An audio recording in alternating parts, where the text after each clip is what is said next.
There's a true story about a Unitarian Universalist music director. It is not Sean.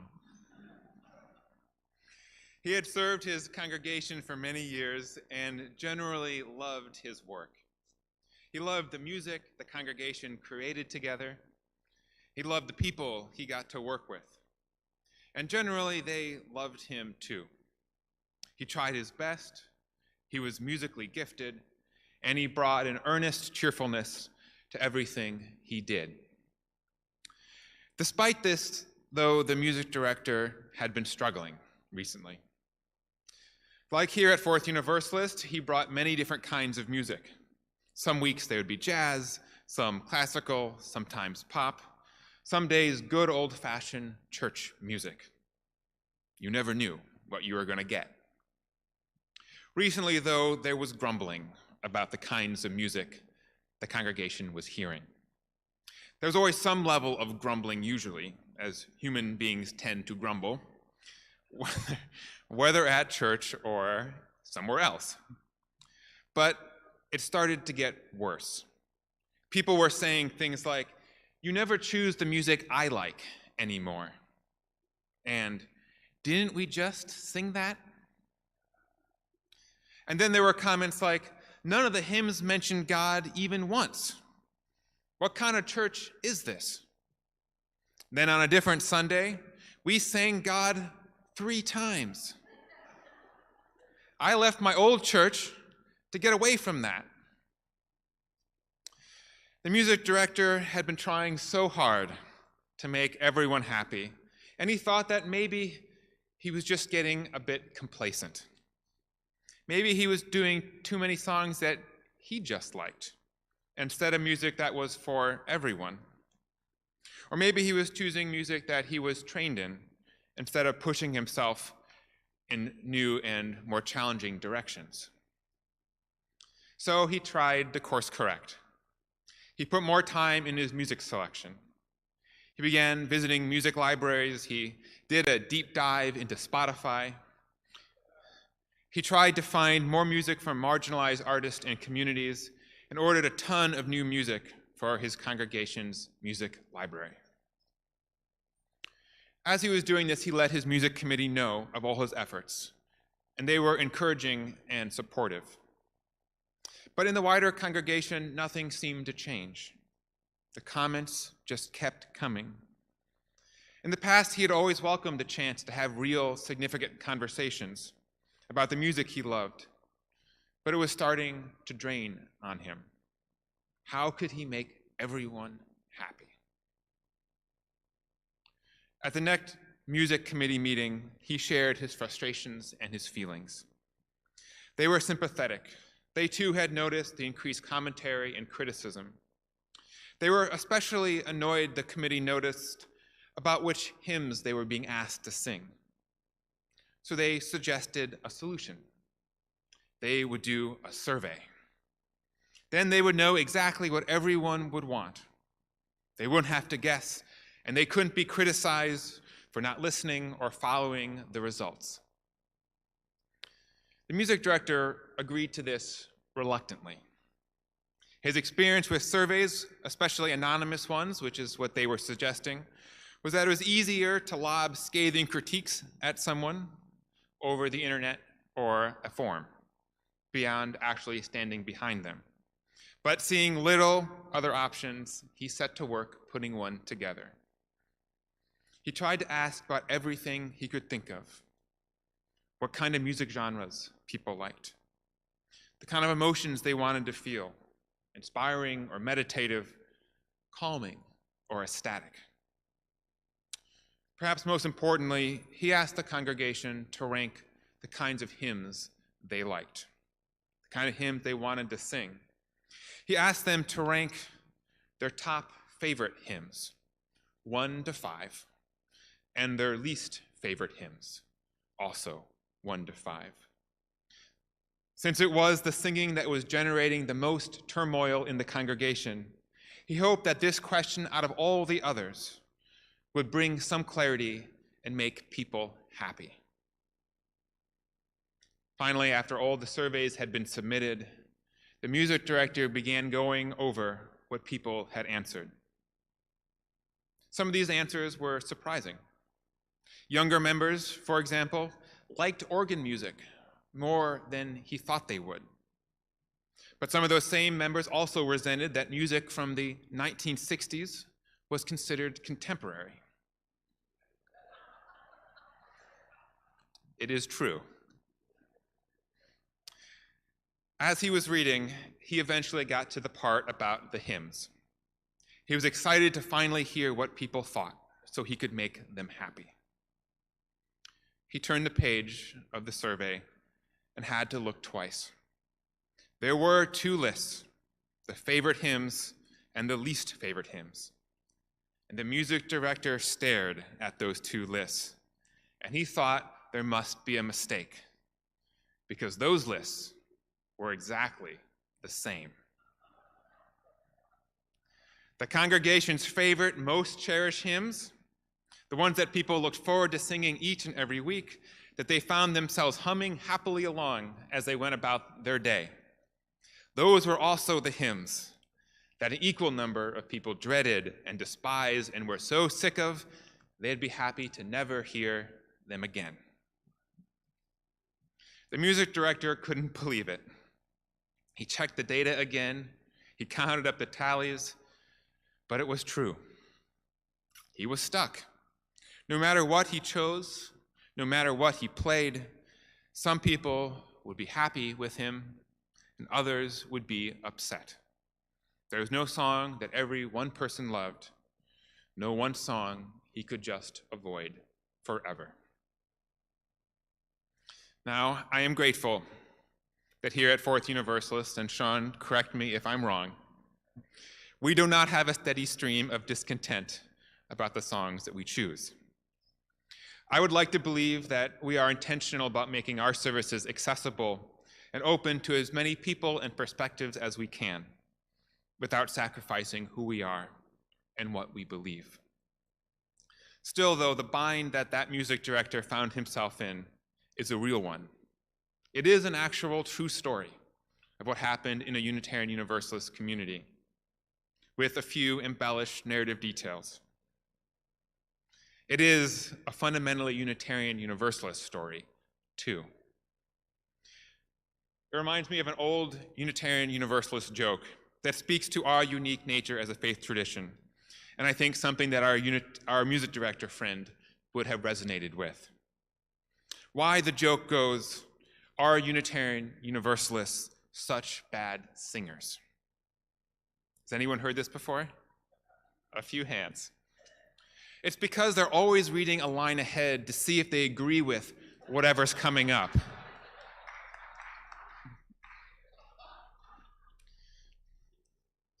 Our faith tradition is quirky. We were historically Christian, and now we're non-creedal, which means that we all come from many different places, we believe many different things, and we hold many different beliefs.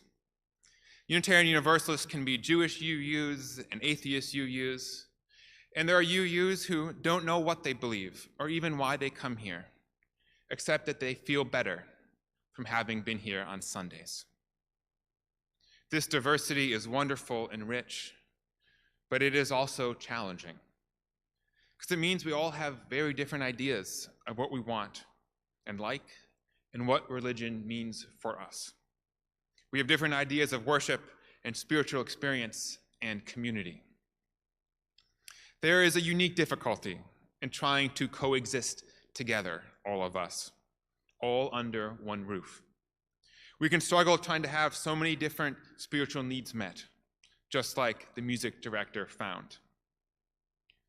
There are actually some in our tradition who believe that this diversity is a weakness for Unitarian Universalists, that we'd be wise to return to a form of creedalism, to articulate a set of beliefs, or return to our explicitly Christian past, to save people like our music director friend from the dilemma of trying to make everyone happy. If we know exactly who we are and what we believe, then the hymns are just the hymns. It's true that it might make us better singers, But I don't think that is the way. Setting aside that there is great diversity in every tradition out there, I believe that as with our nation as a whole, our diversity is what makes our tradition beautiful and unique. In many ways, it's the truest representation of humanity. We're all living together in this place, this great planet, believing many different things and seeing life from many different perspectives.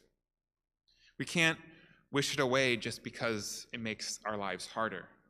It's at the core of who we are. It just is. So we have to figure it out, just like our world does. Rather than turning away from difference, we are better off learning how to be together within it. I think it bears some fruit to think about what diverse communities like ours require.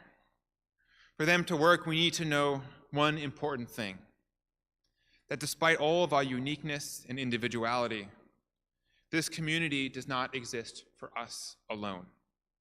It's not about getting my needs met, or yours, or any one person's. It doesn't mean we can't hope for this community to feed us, speak our spiritual language, address our life situation. But we also have to be okay with knowing it won't do that all the time, every Sunday. Sometimes it will, and that will be amazing and wonderful. But other times it won't. And sometimes it might downright irritate us or offend us. But like with the hymns in our story, chances are that what irritates us is loved by someone else. What doesn't feed you feeds the person sitting next to you in the next row.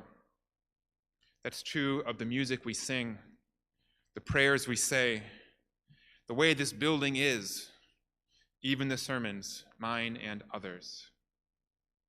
If we are only here to have our own spiritual needs met, then we can't really be happy in a diverse community.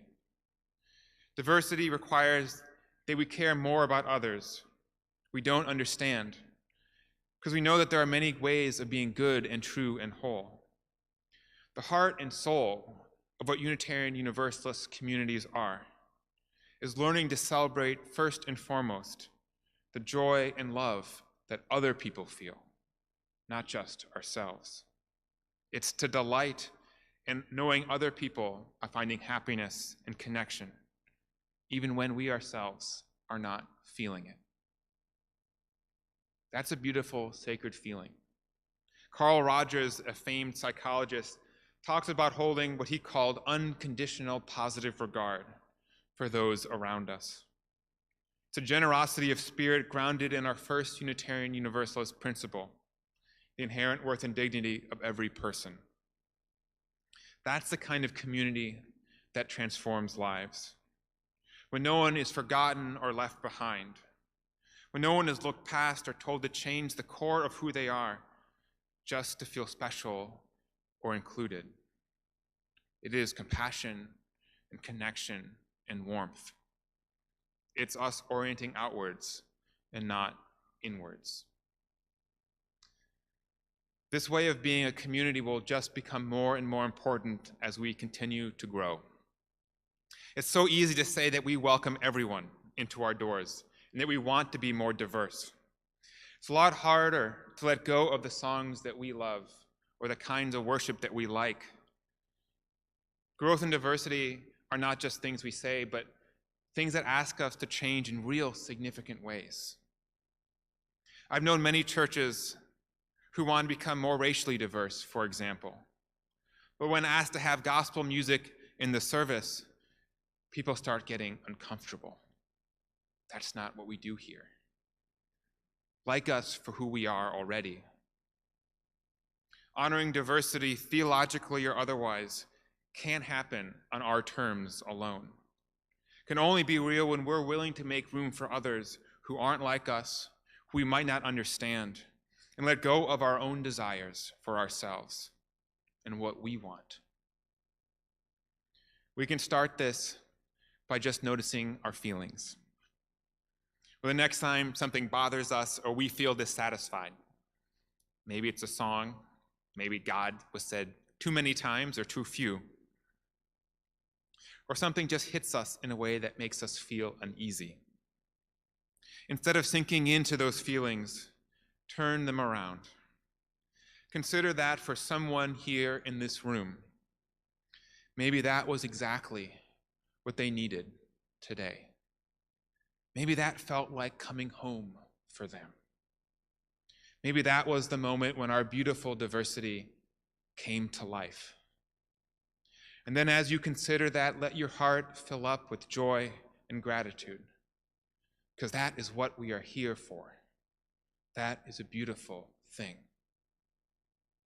Friends, we live in a world that is cruel and selfish and consumerist and hurting.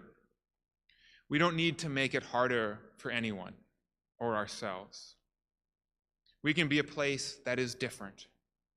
We can be a place that is here for each other, not just for ourselves, even if we don't always agree or understand.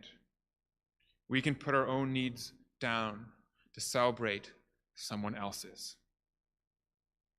We will never make everyone happy. But the truth is that happiness does not come from getting what we want. It never has. It comes from transcending that need through loving something that is beyond ourselves, a person, a place, God, something great. Those are the things that we're here to celebrate. We find things to love that are so deeply beautiful and important that the rest just fades away. Here is the chance to love each other, to delight in each other's joy, to be part of a community devoted to kindness and justice and boundless goodwill that extends far beyond these walls. That is the work of Unitarian Universalism. That's the work of love and the path to true happiness. Let that be the work that we do here. At the very least, we'll be better singers. Amen.